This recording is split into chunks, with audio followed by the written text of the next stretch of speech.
부자들은 하나같이 이렇게 말한다. 돈이야 다시 벌면 되지만 어긋난 관계로 버려진 시간은 억만금을 들여도 되돌릴 수 없다고 말이다.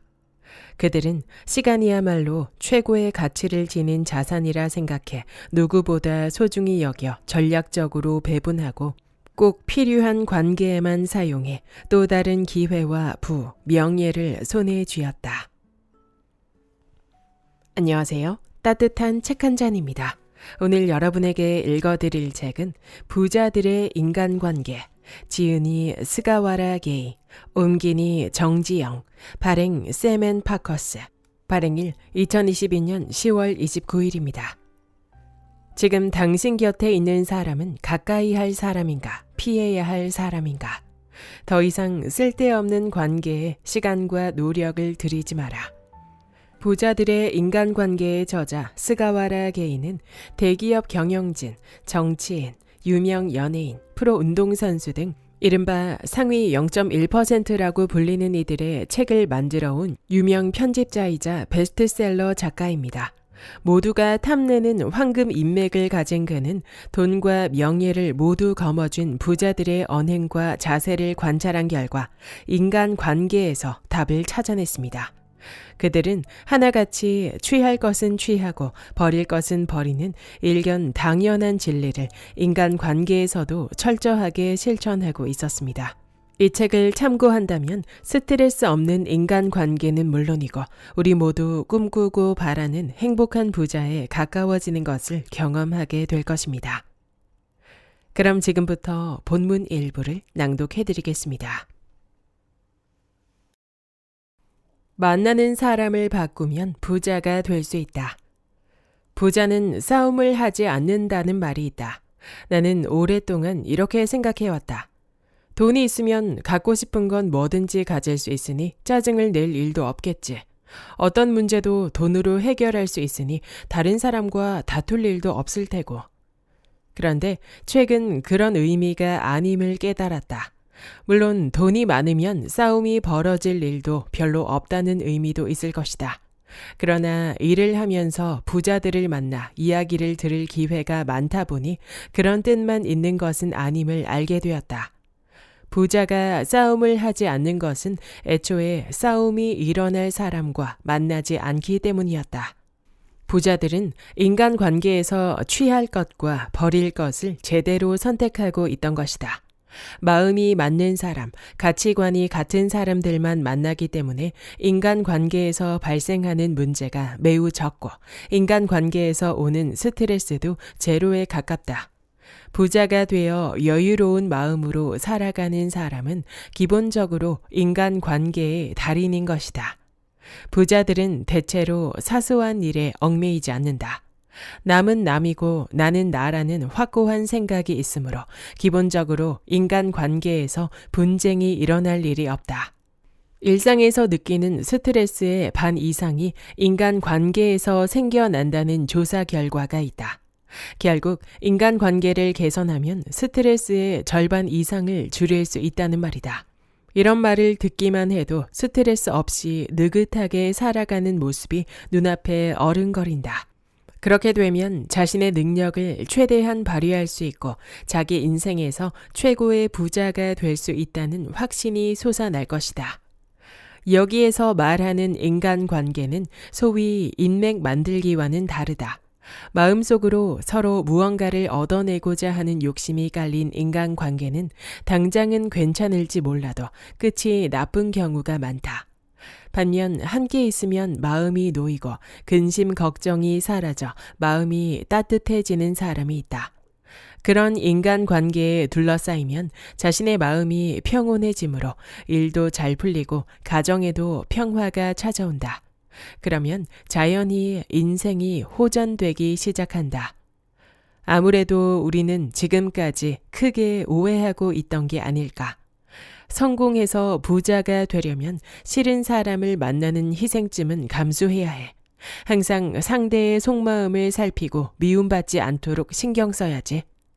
이런 생각은 오히려 빈곤의 늪에서 헤어나지 못하고 보상받을 길 없는 삶의 방식을 만들 뿐이다. 우리 사회는 남의 마음을 헤아리는 것을 미덕으로 여긴다. 많은 사람이 끊임없이 언행을 조심하고 상대의 기분을 상하게 하면 안 된다고 믿는다. 하지만 그렇지 않다. 아니, 오히려 정반대다.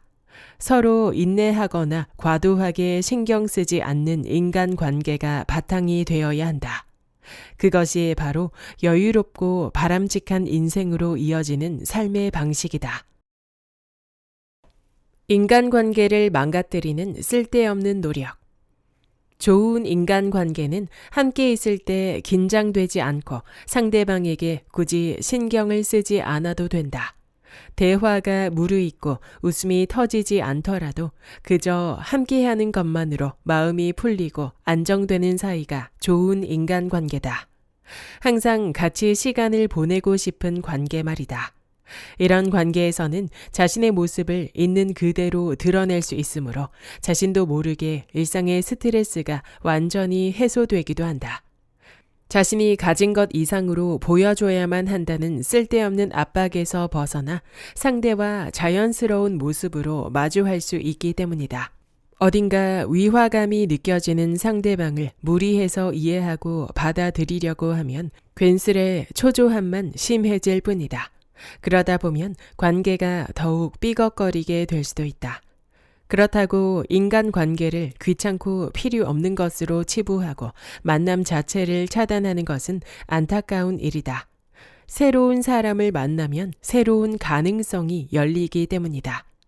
인생의 새로운 문을 여는 것은 대부분 새로운 만남에서 온다는 것을 잊어서는 안 된다. 만나는 상대가 성가시다고 느껴지면 무리해서 만나지 않는다는 원칙을 세우자. 그리고 단숨에 친해지려고 하지 말고 처음에는 필요한 것만 채우는 관계성을 목표로 하면 된다. 그러는 동안 서로의 거리는 서서히 좁혀지고 어느새 친숙한 관계가 된다. 그것보다 더 좋은 일이 있을까? 언어의 기술, 자연스러운 칭찬을 한다. 단 한 명이라도 사람을 관리하는 조직의 장이 되면 다소 거만한 말투로 아랫사람을 대하기 쉽다. 상사가 되었다고 해서 일부러 거만하게 굴겠다고 다짐하지는 않았을 것이다. 조직의 상사로서, 인생의 선배로서 조금이라도 빨리 성장했으면 하는 마음에 조급해진 것인지도 모른다. 그렇다면 나무라는 말투는 결코 추천할 것이 되지 않는다.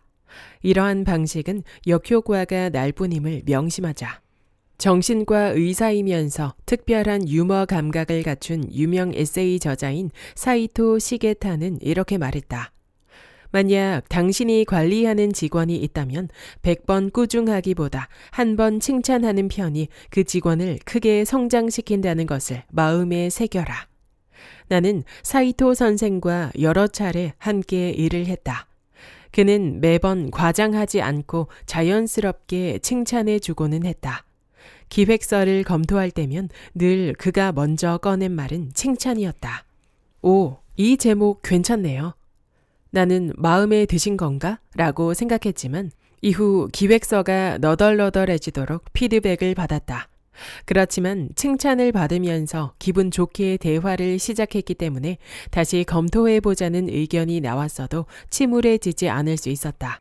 그와는 반대로 오히려 한층 더 의욕이 샘솟았다. 이렇게 칭찬은 상대방의 의욕을 끌어내고 매사에 적극적으로 행동하게 만드는 긍정적인 분위기를 만들어낸다. 참고로 사이토 선생은 아내가 손수 만든 요리를 먹을 때도 맨 처음에는 무조건 칭찬을 한다고 한다.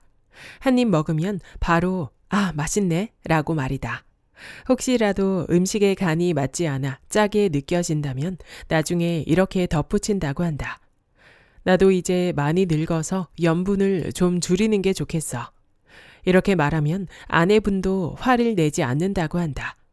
상대방이 좀 더 주의했으면 하는 점이나 고쳐야 할 점을 전달하고 싶을 때는 사이토 선생을 본받아서 칭찬 한마디를 먼저 하자. 그리고 그 후에 본론으로 들어가자. 이렇게 하면 말하는 자신은 좋은 인상을 얻을 수 있고 자칫하면 기분이 상할 수 있는 상대방도 이야기를 흔쾌히 듣고 문제점을 개선할 수 있다. 일석이조의 해결책이 아닐 수 없다. 능숙한 칭찬은 이처럼 자연스럽게 사람을 매혹시켜 내가 바라는 결과를 끌어낸다. 성공을 이끌어내는 칭찬을 좀 더 능숙하게, 좀 더 자주 사용하자. 이것이 어른스러운 관계다. 산뜻하고 담백하게 관계한다. 너는 왜 결혼 생각을 안 해? 혹시 예전에 무슨 일이라도 있었어? 꽤 괜찮은 아파트에 살고 있다고 들었어. 부모님 도움 없이 우리 회사의 박봉만으로는 그런 곳에서 살 수 없을 텐데 부모님 직업이 꽤 괜찮으신가 봐. 조금만 친해지면 이런 식으로 다른 사람의 영역에 서슴없이 침범하는 사람이 있다. 사실 상대방의 내밀한 이야기는 언제 들어도 흥미진진하기 때문이다. 100번 양보해 이는 모든 사람이 똑같이 느끼는 것이라고 생각할 수도 있다. 하지만 어느 지점부터는 아무리 친하다고 해도 접근하면 안 되는 영역이 분명 존재한다. 위에 질문을 마구 던지는 사람은 그런 기준 자체가 없는 사람이다. 만약 누군가로부터 그런 질문을 받았을 때 굳이 숨길 필요가 없다고 생각했다면 이것 하나만은 꼭 각오하자. 무심코 한 가지 질문에 답을 하면 다음 질문은 더욱 깊은 곳을 향하게 될 것이다. 지금까지 내가 평생 함께할 친구라고 생각한 사람은 때로 서먹서먹하다는 생각이 들 정도로 나의 개인적인 사정을 궁금해하지 않았다. 내가 먼저 말을 꺼내지 않는다면 그는 죽을 때까지 몰랐을 것이다. 그렇게 그는 나의 내밀한 사정을 묻지 않았지만 평소에 나누는 대화를 통해 자연스럽게 나의 속마음을 본 것 같다. 그랬기에 간혹 조언이나 상담을 부탁하면 아주 적절한 조언을 들을 수 있었다. 우리는 서로를 친한 친구라고 인정했지만 무작정 의존하지 않았고 자주 만나지 않더라도 전혀 불안함을 느끼지 않았다.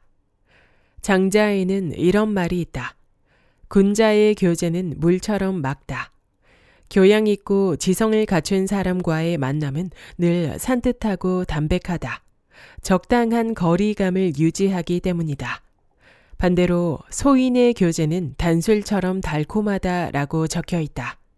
그릇이 작은 사람의 만남은 달콤한 술 같아서 당장은 좋을지 몰라도 뒷맛이 개운치 않다. 그래서 군자와는 친밀함이 더해지는 경험을 하게 되지만 소인과는 특별한 이유가 없어도 금방 멀어지기 마련이다. 부자들의 관계도 그렇다. 그들은 언제나 적당한 거리감을 두며 건강한 관계를 유지하는 것을 볼 수 있었다. 남들과 다른 표현을 쓴다. 입만 열면 부정적인 말을 쏟아내는 사람은 큰 죄를 짓는 것이다. 의도하지 않았더라도 그 부정적인 말은 주변 사람들까지 부정적으로 만들기 때문이다. 나는 고기보다 생선이 더 싫어 라는 말과 나는 생선보다 고기가 더 좋아 라는 말은 결론적으로 같은 대상을 두고 하는 말이지만 그 느낌은 크게 다르다. 이처럼 부정적인 표현을 긍정적인 표현으로 바꾸도록 노력하다 보면 자연스럽게 긍정적인 표현이 훨씬 익숙해질 수 있다. 상대방의 옷차림이 요즘 트렌드와는 영 거리가 있고 난해해 눈에 띈다고 느껴져도 지금까지 지켜보니 한 번 보면 절대로 잊지 못할 개성적인 옷차림을 즐기시는 것 같아요 라고 표현할 수 있다. 실제로 유명 디자이너 중에는 고집스럽게 기묘한 옷차림을 고수하다가 점점 이목을 끌어 결국 자신만의 브랜드를 세운 사람도 있다. 다음에 소개한 예시를 참고하면 부정적인 표현을 긍정적인 표현으로 바꾸는 데 도움이 될 것이다. 경험이 부족하다를 성장 가능성이 크다, 장래성이 있다. 일 처리가 느리다를 나름의 방식이 있다, 업무를 정성껏 처리한다. 캐캐 묵다를 빈티지하다, 앤티크하다, 역사가 있다. 유행에 뒤처지다를 시대를 초월한다, 좋았던 옛 시절의 정취가 느껴진다. 옷차림이 특이하다를 항상 화려하다, 컬러풀하고 재미가 있다. 늙은 티가 난다를 어른스럽다, 성숙하다, 원숙하다. 남을 내려다 본다를 리더십이 있다, 자신감이 있다. 말이 많다를 디테일에 강하다, 평론가 스타일이다. 출세가 느리다를 대기 만성형 사람이다, 슬로우 스타터다, 늦게 빛을 볼 것 같다. 어울리지 않다를 분명 더 좋은 것이 있다, 새롭고 참신한 시도였다. 수다쟁이를 대화하기를 즐긴다, 달변이다. 오타쿠를 한 가지 분야에 특별히 정통하다, 마니아적 기질이 있다. 무뚝뚝하다를 성격이 쿨하다, 묵직하고 믿음직하다. 고집이 세다를 의지가 강하다, 주관이 뚜렷하다. 이렇게 평소에 부정적인 표현을 긍정적으로 바꿔 말하는 연습을 하면 구사하는 어휘가 늘어날 뿐만 아니라 사고방식도 점차 긍정적으로 바뀐다. 돈 쓸 줄 아는 사람의 특징. 상대방의 체면을 살려준다. 한 선배를 중심으로 오랜만에 술자리를 가졌다. 분위기가 무르익으면서 어느새 테이블 위에는 빈 술병과 안주 접시가 수북하게 쌓여갔다. 이제 슬슬 마무리하자는 이야기가 오가며 계산 이야기가 나왔다. 다들 당연히 더치페이를 할 생각이었는데 모임을 주도한 선배가 이렇게 말했다. 오늘은 내가 낼게. 오랜만에 만났으니까 내게도 기회를 줘. 이렇게 말한 선배는 재빨리 계산서를 들고 계산대로 향했다. 이때 다음과 같이 두 가지 반응을 보이는 사람들이 있었다. 안 돼요, 선배님. 같이 나눠내요. 감사합니다. 선배님의 호의를 잊지 않을게요. 잘 먹었습니다. 이런 두 사람 중 누가 부자가 될 가능성이 높을까? 내 생각은 후자다. 어떻게 뻔뻔하게 반응한 쪽이 더 낫다고 생각하느냐며 의아하게 생각하는 사람도 있을 것이다. 하지만 선배가 먼저 오늘은 자신이 내겠다고 말한 이상 순순히 받아들이는 것이 선배의 체면을 세워주고 호의를 인정하는 태도이다. 선배의 주머니 사정을 잘 알기에 걱정하는 마음이었다면 할 말은 없지만 선배의 뜻을 꺾으려 계속해서 버틴다면 선배의 체면에 금이 갈 것이다. 또한 모처럼 좋아진 분위기에 찬물을 끼얹는 꼴이 될 수도 있어 그날의 모임이 헛된 시간이 될 수도 있기 때문이다. 우리는 선배에게 정중히 감사 인사를 하며 헤어질 때 이렇게 말했다. 오늘 정말 잘 먹었습니다. 오랜만에 선배님을 만나서 즐거웠어요. 다음 기회에 오늘 못 들었던 선배님의 다른 경험도 듣고 싶어요. 그래도 다음에는 더치페이로 해서 저희에게도 기회를 주시면 좋겠어요.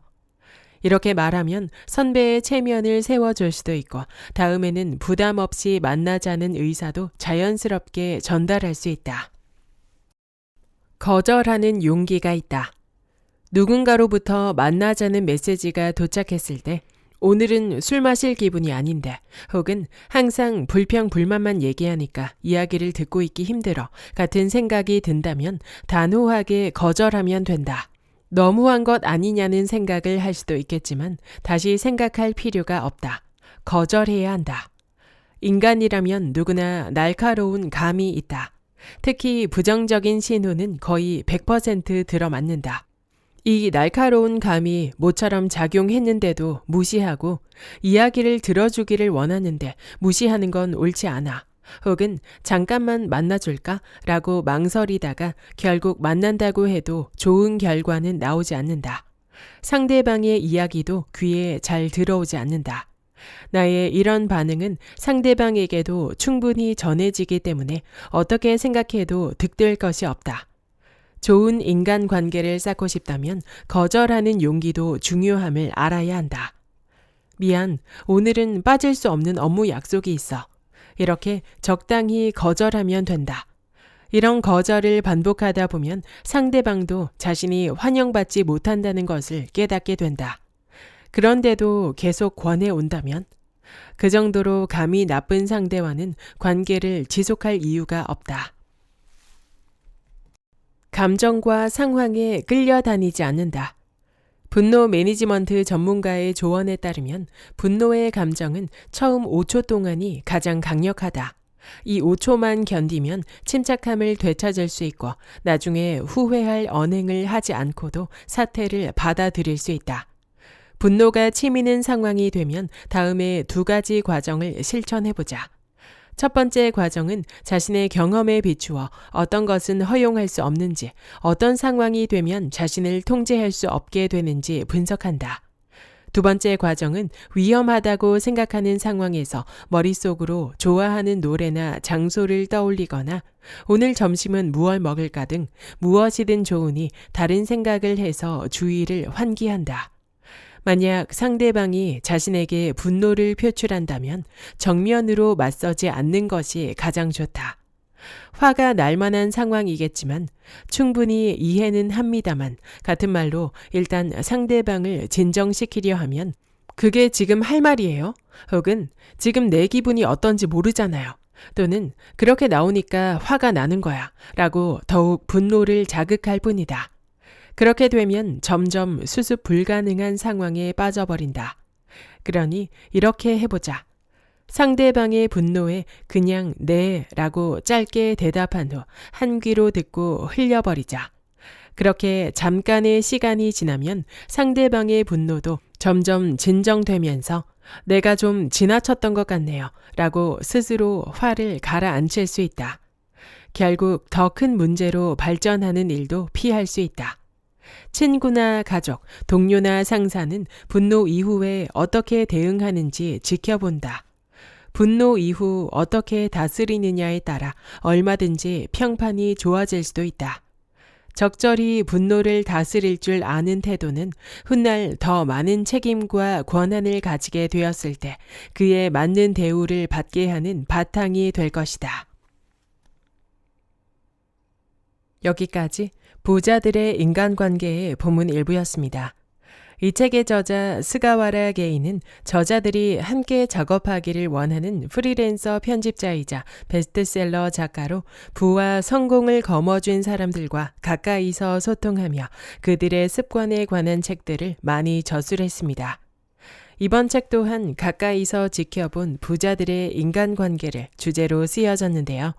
그들은 어떤 기준으로 사람을 대하고 관계를 형성하는지, 평소 어떤 습관을 통해 인간관계를 만들어 가는지를 일목요연하게 정리해 놓았습니다. 책의 내용은 인간관계에만 국한된 것이 아니라 나 자신을 포함한 모든 관계를 잘 꾸려 나가기 위한 습관들도 포함되어 있습니다. 모두가 그렇게 행동한다고 할 수는 없지만 부자들은 이런 공통의 습관들이 있다는 점에 주목하면서 읽어나가니 더욱 마음에 깊게 새겨졌습니다. 무엇보다 저는 적당한 거리를 유지한다. 평소에 늘 긍정적인 표현을 쓴다는 공통점이 인상 깊었습니다. 건강한 인간관계는 인생의 모든 면이 평온하도록 이끌어준다고 생각합니다. 이 책을 통해 나의 인간관계 습관을 재정비해보는 시간이 되시길 바랍니다. 구독과 좋아요와 댓글은 큰 힘이 됩니다. 다음 영상에서 만나요.